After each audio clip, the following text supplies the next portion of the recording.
முருகன் பக்தர்கள் அனைவருக்கும் அன்பு வணக்கங்கள்.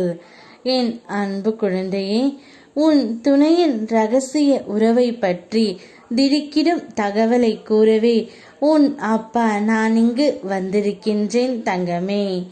நீ எவ்வளவு நல்லது செய்தாலும் சிலர் தேவை இல்லாமல் உன்னிடம் வம்பு வளர்க்க முயல்வார்கள். அதை விழிப்போடு இருந்து நீ தவிர்க்க முயற்சி செய். உன் கடமைகளை நீ சரியாக செய்து வருகின்றாய். அதை நான் பார்த்து கொள்கின்றேன். அதற்கான பலன்களை நீ பெற தகுதி பெற்று உள்ளாய். உன்னுடைய நியாயமான வேண்டுதல்கள் பரிசீலிக்கப்படும். உன்னுடைய நல்ல மனதை புரிந்து கொள்ள உன் உடன் இருக்கும் உறவுகள் முயல்வது இல்லை. ஆனால் உன் மனதை நான் முழுதாக அறிவேன்.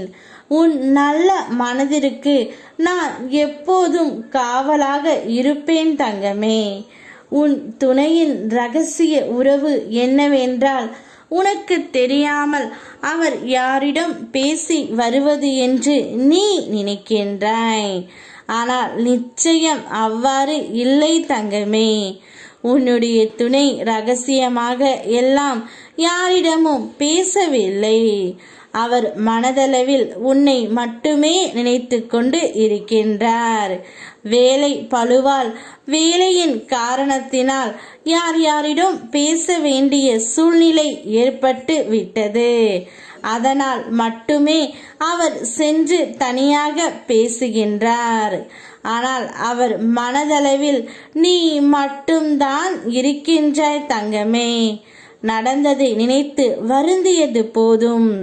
அனைவரும் கைவிட்டு விட்டார்கள் என்று எண்ணும் வேளையில் என் கரம் உன்னை நோக்கி வரும். அதை இறுக பற்றிக்கொள். நான் எதையும் கவனிக்கவில்லை என்று மட்டும் நீ நினைத்து விடாதே. அனைத்தும் என் அனுமதிப்படியே நகர்கின்றது. அனைவருக்கும் கர்மா என்பது நிச்சயமான ஒன்று. நீ யாருக்கு எதை செய்தாலும் அது இரட்டிப்பாக திரும்ப கிடைக்கும். ஆகையால் நன்மையே திரும்ப திரும்ப செய். அவை இரட்டிப்பாக உன் அப்பன் முருகன் நான் உனக்கு திருப்பி கொடுக்கின்றேன். எதிர்மறை எண்ணங்கள் மிகவும் ஆபத்தானது. ஒரு நொடியில் அது உன்னை எதுவும் செய்ய வைத்து விடும்.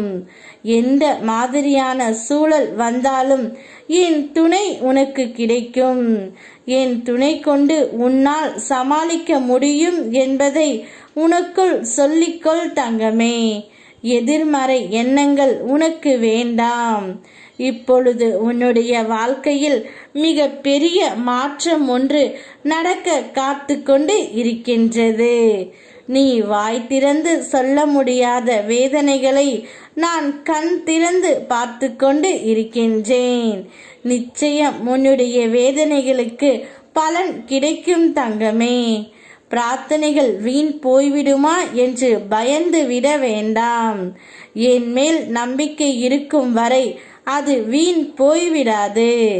நாம் நினைத்ததை நிச்சயம் நான் உனக்கு கொண்டு வந்து சேர்ப்பேன் என்று என்னை நம்பு. நான் இருக்கின்றேன். இனி எல்லாம் நல்லதாகவே நடக்கும்.